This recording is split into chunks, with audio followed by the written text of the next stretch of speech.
Assalamualaikum warahmatullahi wabarakatuh. Perkenalkan, nama saya Husain Pamungkas Chandra Kusuma, NIM S1B019077. Pada kesempatan ini, pada mata kuliah Governansi Digital kelas B, saya akan mempresentasikan mengenai materi soal-soal UTS dari Governansi Digital. Langsung saja kita simak. Apa yang Anda ketahui tentang digital? Digital sendiri pada mulanya berasal dari bahasa Yunani kuno yang berarti jari jemari. Nah, dari jari jemari ini menunjukkan bahwa jumlah jari yang ada pada tangan manusia itu berjumlah ada 10 yang terdiri dari dua radix yaitu 1 dan 0. Dalam sistem komputer semuanya menggunakan basis digital sebagai basis datanya. Nah, pengertian lain dari digital ini adalah suatu teknologi elektronik yang mampu melakukan sistem penyimpanan, menghasilkan dan juga memproses data dalam dua kondisi, baik itu positif maupun negatif. Digital atau digitalisasi ini juga adalah suatu proses perubahan dari teknologi mekanik dan juga elektronik analog menuju ke teknologi digital. Dan era digital atau digitalisasi ini sudah mulai terjadi sejak tahun 1980 dan terus berkembang hingga sekarang.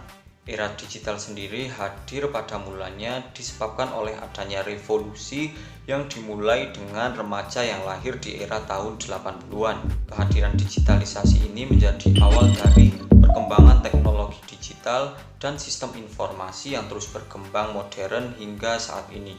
Nah, digitalisasi ini sangat mempengaruhi dalam proses pemodernan dari sistem teknologi, yaitu yang mana sering dihubungkan dengan internet maupun teknologi komputer.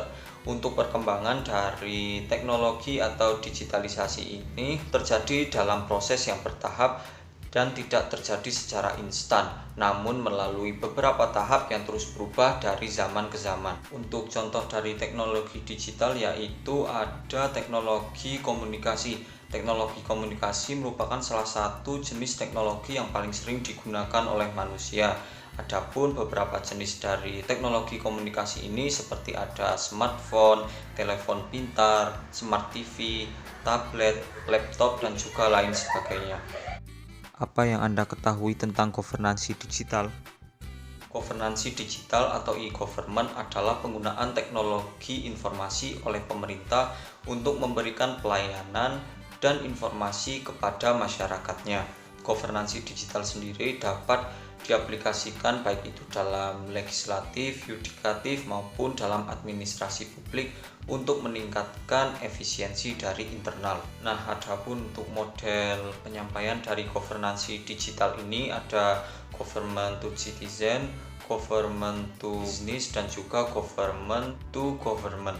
Nah, adapun tujuan utama dari penggunaan governansi digital atau e-government sendiri adalah untuk meningkatkan efisiensi, kenyamanan, serta aksesibilitas dari pelayanan publik dari pemerintah kepada masyarakat. Nah, adapun beberapa aspek dari governansi digital ini antara lain yaitu dari segi efisiensi, proses kerja lebih cepat, atau peningkatan dalam pelayanan, kemudian prosedur pelayanan yang lebih sederhana, mengurangi penggunaan kertas, serta mengurangi biaya komunikasi. Kemudian dari segi transparansi, penyampaian informasi yang lebih handal, valid, dan cepat. Kemudian informasi yang disampaikan lengkap dan menyeluruh, serta informasi mudah diakses atau tidak rumit. Kemudian selanjutnya ada informasi bersifat jujur dan tidak menyimpang. Nah, yang selanjutnya ada dari beberapa segi yaitu interaktivitas, yaitu peningkatan interaksi antara lingkungan internal pemerintah maupun di lingkungan masyarakat sebagai penerima manfaat.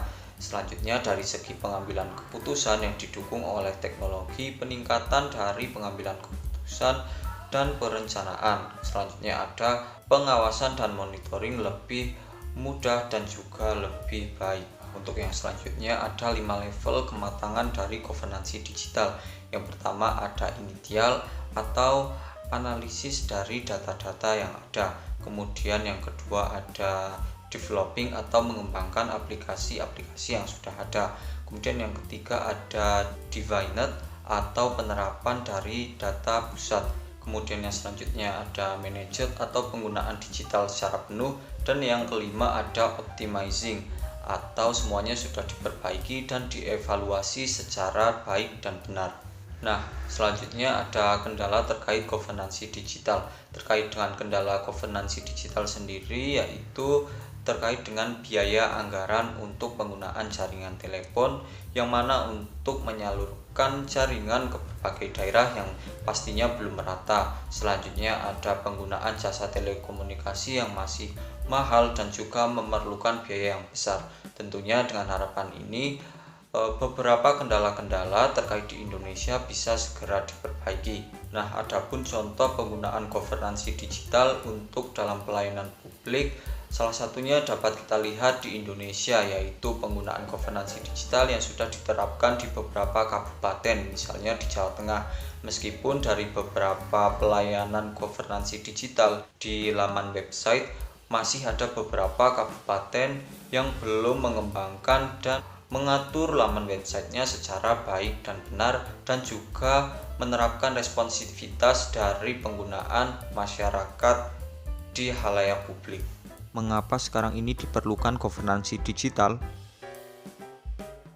Adapun menurut Asosiasi Penyelenggara Jasa Internet Indonesia atau sering disingkat APJII, pengguna internet di Indonesia pada tahun 2022 mencapai 210 juta orang atau mengalami peningkatan sebesar 35 juta dari tahun sebelumnya. Dari hal ini kita bisa mengetahui bahwa peningkatan jumlah pengguna internet di Indonesia sangatlah besar. Hal ini pastinya akan mempengaruhi dari pola kehidupan masyarakat. Kemajuan teknologi informasi yang sangat pesat pada saat ini membuka potensi dan peluang bagi pemerintah untuk mengembangkan sistem pemerintahannya terkait dengan pelayanan publik dengan menerapkan digitalisasi. Kenyataan yang ada saat ini sangat menunjukkan bahwa penggunaan media elektronik sangat besar di kalangan masyarakat. Hal ini dapat kita lihat dalam berbagai bidang masyarakat telah menggunakan media elektronik atau digitalisasi. Nah, salah satunya dalam hal transaksional, pendidikan, ilmu pengetahuan, informasi, maupun hal lain sebagainya. Dari hal ini, pemerintah tentunya harus mampu memberikan pelayanan publik dengan lebih cepat dan akurat, serta dapat berkesinambungan dengan masyarakat di halayak publik. Contohnya dengan memanfaatkan adanya internet, maka jenis pelayanan dari pemerintah pun akan semakin banyak. Sehingga dengan hal tersebut diharapkan masyarakat juga dapat ikut serta secara aktif dalam hal administrasi pemerintahan, misalnya dapat membuat sendiri terkait perizinan maupun hal lain yang sebagainya. Ceritakan contoh praktik governansi digital yang sudah diterapkan di Indonesia. Nah, untuk contohnya sendiri dapat kita ambil dari salah satu kota, yaitu dari kota Surabaya. Untuk Surabaya sendiri merupakan salah satu contoh kota yang telah menerapkan e-government dengan baik. Salah satunya ada penerapan SKPD atau Sistem Pengelolaan Keuangan Daerah, kemudian ada ESDM, e-monitoring, e-health, e-dishub, media center, dan juga ada sistem siaga bencana serta lain sebagainya. Dengan hal tersebut dapat menunjukkan bahwa Surabaya salah satu kota yang telah melakukan digitalisasi dalam pemerintahan dengan baik.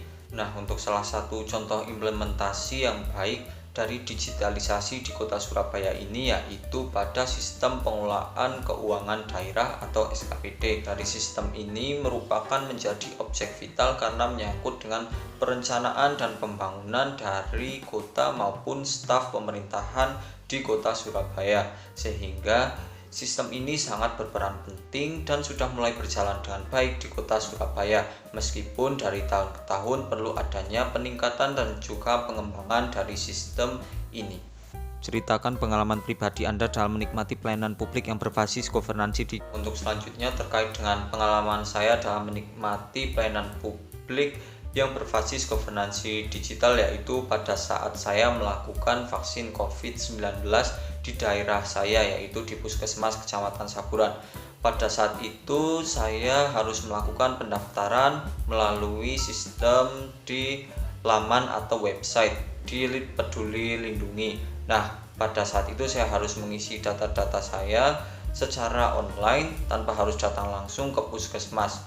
Dari pengalaman tersebut, saya merasa sangat terbantu karena jumlah pendaftar pada saat itu memang sangat banyak, sehingga pada saat saya datang langsung ke sana untuk melakukan vaksin COVID-19, saya tidak perlu lagi untuk melakukan pendaftaran ulang, sehingga saya bisa langsung mengantri untuk melaksanakan COVID. Selain itu juga setelah melakukan vaksin COVID-19, untuk penerimaan sertifikat sendiri dapat langsung di-download di laman Peduli Lindungi, sehingga saya tidak perlu untuk datang ke puskesmas untuk mendapatkan sertifikat, yang mana sertifikat vaksin ini memang sangat penting terutama jika saya ingin pergi keluar kota atau memenuhi beberapa persyaratan terkait dengan kegiatan sehari-hari saya.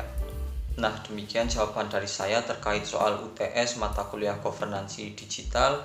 Kurang lebihnya saya mohon maaf. Saya akhiri. Terima kasih. Wassalamualaikum warahmatullahi wabarakatuh.